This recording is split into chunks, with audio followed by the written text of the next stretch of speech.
हाँ जी, तो कैसे हो आप लोग। मैं आपका नीलेश पिया बहुत बहुत स्वागत करता हूँ इस यूट्यूब चैनल पे। दोस्तों, आज की इस वीडियो में हम लोग गोस्वामी तुलसीदास जी का जीवन परिचय पढ़ेंगे और ये आपका जीवन परिचय हर साल बोर्ड एग्जाम में आता है, तो इसलिए आपको याद करना बेहद ही जरूरी है। देखो, ये आपके कवि हो गए। कवियों के जीवन परिचय में मैं ये पहले कवि का जीवन परिचय लिखा रहा हूँ, ठीक है। इससे पहले मैं लेखकों का जीवन परिचय और उसमें आपका आचार्य रामचंद्र शुक्ल जी का और जयशंकर प्रसाद जी का, दोनों लोगों का जीवन परिचय लिखवा दिया है एकदम अच्छे से, अच्छे फॉर्मेट में, ठीक है। तो आप उनका भी वीडियो जाकर देख लेना, उनका भी निश्चित होता है। देखो, आपका 5 मार्क का जीवन परिचय, 5 मार्क का लेखकों का आता है और 5 मार्क का कवियों का, यानी 10 मार्क का जीवन परिचय आता है। और लेखकों में मैं आपको बता दूं कि आचार्य रामचंद्र शुक्ल, जयशंकर प्रसाद, रामधारी सिंह दिनकर, इन तीनों का याद कर लोगे आपके एग्जाम में 100% फंस जाएगा। और कवियों में आप गोस्वामी तुलसीदास, सूरदास, महादेवी वर्मा और सुमित्रा नंदन पंत, कम से कम इन 4 लोगों का याद कर लेना। तो चलो हम लोग इसमें गोस्वामी तुलसीदास जी का जीवन परिचय देखते हैं। तो जो भी प्रश्नोत्तर संख्या हो, ऊपर प्रश्नोत्तर संख्या डाल लेना, उसके बाद जीवन परिचय लिखकर गोस्वामी तुलसीदास ऐसे लिख लेना। और उसके बाद ऐसे आप हेडिंग टाइप का बना लेना कि कवि का संक्षिप्त परिचय, और ऐसे बॉक्स टाइप में आपको इनका संक्षिप्त परिचय लिखना होगा। अगर संक्षिप्त परिचय नहीं लिखते हो तो आपका 1 मार्क यहाँ पे कट जाएगा, ठीक। तो जन्म, आप इनका सबसे पहले जन्म लिख दो। तो जन्म सन 1532 ईस्वी। देखो, मैं चीज़ें ये ईस्वी में लिखा हूँ, इनका आपके किताब में हो सकता है कि बिक्री संवत में लिखा हो, ठीक है। बिक्रमी संवत में आपको लिखना है, तो इसमें आप 57 जोड़ दो। 57 जोड़ दोगे तो जो आएगा वो बिक्रमी संवत होगा। जैसे 1532 में इनका जन्म हुआ था, अब इसमें मुझे बिक्रमी संवत निकालना है, तो 1532 में मैं, ठीक है, अगर 57 जोड़ता हूँ तो 7 2 9 और 5 3 8, यानी 1589 बिक्रमी संवत हो जाएगा, ठीक है। तो ये आपका 57 वर्ष का अंतर होता है सन में, यानी ईस्वी में, और बिक्री संवत में, ठीक है मेरे दोस्त। तो इस चीज़ को याद रखना, बिक्रमी जो संवत होता है 57 वर्ष आगे होता है ईस्वी से। क्लियर। चलो, अब यहाँ पे तो जन्म आप लिख देना सन 1532 ईस्वी। उसके बाद इनका जन्म स्थान, तो देखो जन्म स्थान आप यहाँ पे बांदा लिखना, कोस्ट में राजापुर, यानी बांदा जिला, राजापुर ग्राम, उत्तर प्रदेश। आप में से अब काफ़ी सारे लोग यहीं डाउट में होंगे, यहीं पे कमेंट करोगे कि भैया इनका जन्म तो चित्रकूट में हुआ था ना। तो नहीं भाई, चित्रकूट जब इनका जन्म हुआ था तब तो चित्रकूट नाम का कोई जिला ही नहीं था। जिला बाद में बना चित्रकूट, बांदा से ही कटकर बाद में चित्रकूट बना। तो उसका हम लोग व्याख्या यहाँ पे करेंगे कैसे क्या हुआ था, ठीक है। अभी यहाँ पे आप बांदा ही लिखना। तो जन्म स्थान बांदा, कोस्ट में लिख देना राजापुर, यानी गांव राजापुर, उत्तर प्रदेश में इनका जन्म हुआ था। माता का नाम क्या था, तो हुलसी देवी था। पिता का नाम आत्मराम दुबे था, लिख देना। और अंत में मृत्यु, इनकी मृत्यु कब हुई, तो 1623 ईस्वी में। देखो 1623 ईस्वी की मैं बात कर रहा हूँ, ठीक है। अगर यहाँ भी अगर बिक्रमी संवत की बात की जाए तो इसमें आप 57 जोड़ दो, 57 जोड़ दो, तो 1680 में, 1680 बिक्रमी संवत में इनकी मृत्यु हुई थी। लेकिन यहाँ मैंने सारी चीज़ें ईस्वी में ही लिखी है, आप भी ईस्वी में लिखना एग्जाम में, बिक्रमी संवत में मत लिखना, ठीक। अब चलो ऐसे लिख दोगे संक्षिप्त परिचय, तो इसका यहीं पे आपको 1 मार्क मिल जाएगा।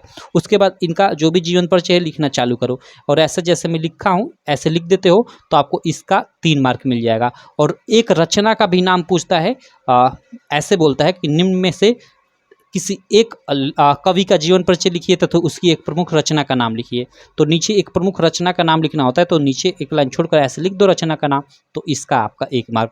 तो इस प्रकार कुछ 5 मार्क मिलता है। अब चलो इनका ये देखो, काफ़ी छोटा सा, काफ़ी अच्छा, काफ़ी अट्रैक्टिव मैं जीवन परिचय लिखा हूँ, आपको याद भी हो जाएगा अभी का अभी। तो इसको मैं आपको बता देता हूँ, और इसका PDF भी कहाँ मिलेगा, वीडियो के अंत में मैं आपको बता दूंगा।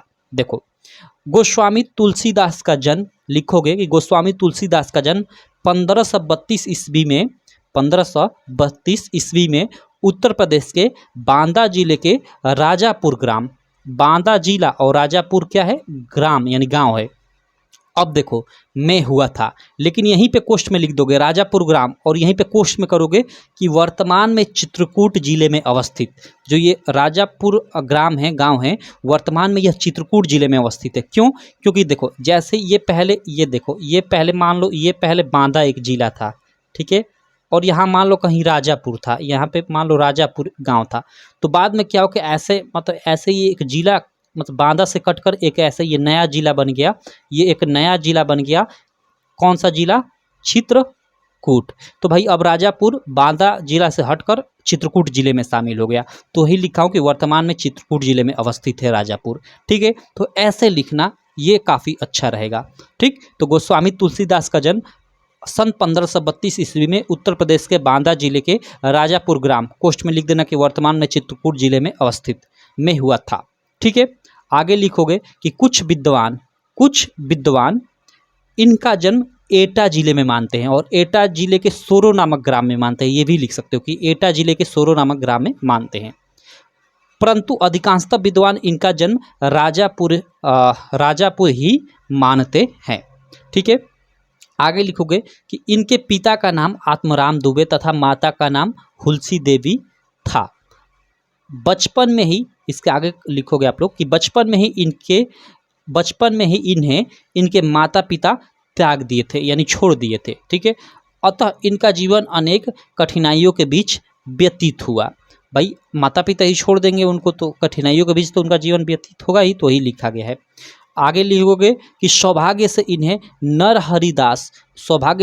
हरिदास जैसा गुरु मिल गया, जिनकी कृपा से इन्हें शास्त्रों का अध्ययन करने का अवसर प्राप्त हुआ। आगे लिखोगे कि इनकी पत्नी का नाम, मतलब इनकी शादी हुई तो इनकी पत्नी का नाम रत्नावली था, जो अत्यधिक सुंदर थी और तुलसीदास उनसे बहुत प्रेम करते थे। आगे लिख दोगे कि वाराणसी के 80 घाट पर सन 1623 ईस्वी, देखो यहाँ पे 1623 ईस्वी में लिखा हूँ। ठीक, विक्रमी संवत नहीं, अगर विक्रमी संवत लिखना है तो आप इसमें 57 जोड़ दोगे। ठीक, तो वाराणसी के 80 घाट पर सन 1623 ईस्वी में इनका देहांत हो गया। वाराणसी में हुआ और 80 घाट पे, ठीक है, जो काफ़ी फेमस घाट है। इनकी मृत्यु के संबंध में निम्नलिखित दोहा प्रसिद्ध है, ऐसे लिख दोगे और ये थोड़ा दोहा लिख दोगे, काफ़ी अट्रैक्टिव हो जाएगा।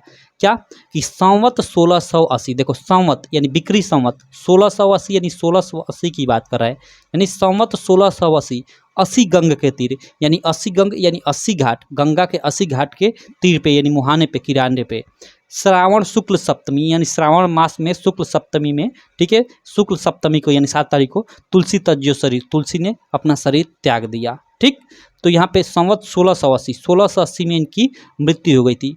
संवत 1680 यानी विक्रमी संवत की बात कर रहा है। तो देखो 1623 ईस्वी में इनका देहांत हुआ ईस्वी, लेकिन यहाँ संवत लिखा है तो इसमें आप 57 जोड़ दोगे तो 80 आ जाएगा, तो वही यहाँ पे संवत, चूंकि दोहा ये संवत में प्रसिद्ध है तो इसी तरह तो लिखोगे, यहाँ तो ईस्वी नहीं न करोगे। ठीक है, तो यही बात हुआ। तो सिंपल यहाँ कहने का मतलब ये है कि ईस्वी और जो आपका विक्रमी संवत होता है उसमें 57 वर्ष का अंतर होता है। अगर कहीं ईस्वी दिया हो और विक्रमी संवत में आपको चीज़ें ज्ञात करना हो तो उसमें 57 जोड़ दो, या कहीं विक्रमी संवत दिया हो तो आपको ईस्वी में चीज़ें ज्ञात करना हो तो 57 घटा दो। ठीक, चलो उसके बाद अंत में लिख दोगे एक लाइन छोड़कर। यहाँ भी आप एक लाइन छोड़कर लिखते तो ये काफ़ी अच्छा लगता, आप एग्जाम में लिखना तो यहाँ भी प्रसिद्ध है। इसके बाद एक लाइन छोड़कर ये दोहा लिखना। ठीक, उसके बाद फिर एक लाइन छोड़कर लिख देना कि श्री रामचरितमानस गोस्वामी तुलसीदास की एक प्रमुख रचना है, ऐसे लिख दोगे तो आपको इसका भी 1 मार्क मिल जाएगा, इसका 3 मार्क और संक्षिप्त परिचय का 1 मार्क, यानी कुल 5 मार्क मिलेगा। देखो आपको एक ही रचना का नाम बोलता है लिखने को, हालांकि गोस्वामी तुलसीदास की और काफ़ी सारी प्रसिद्ध रचनाएं, श्री रामचरितमानस, गोदावली, कवितावली, गीतावली, काफ़ी सारी रचनाएं हैं, लेकिन उसमें से आपका श्री रामचरितमानस सबसे फेमस है तो उसी को मैंने लिख दिया है।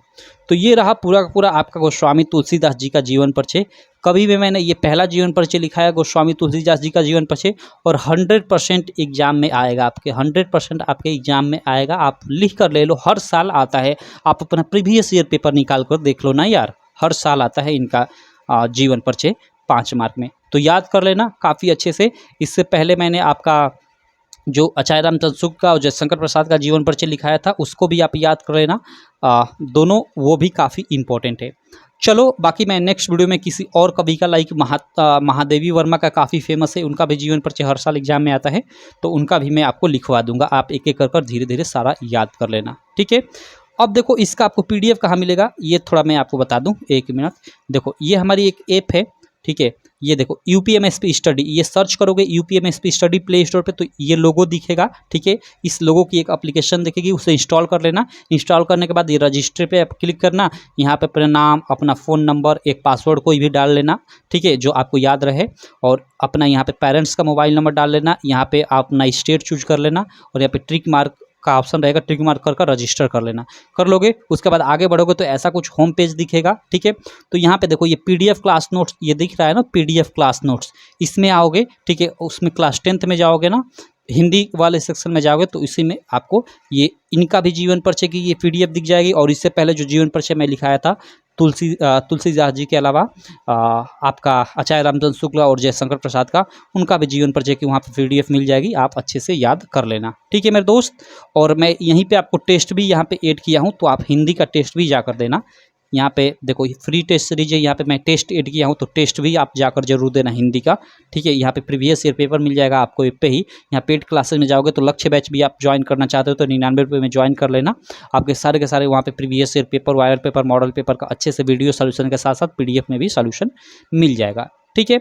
चलो, कोई भी समस्या हो तो आप इस नंबर पर मुझे व्हाट्सअप भी कर सकते हो। अगर पेड बैच से आप जुड़ना चाहते हो, कोई भी समस्या है तो इस नंबर पर आप मुझे व्हाट्सअप भी कर सकते हो। चलो भाई, चलो मैं मिलता हूँ आपसे नेक्स्ट वीडियो में। आशा करता हूँ आपको ये वीडियो काफ़ी अच्छी लगी होगी। वीडियो अच्छी लगी तो चैनल को सब्सक्राइब कर देना, वीडियो को लाइक कर देना और अपने सारे दोस्तों में इस वीडियो को शेयर भी कर देना। चलो, थैंक यू।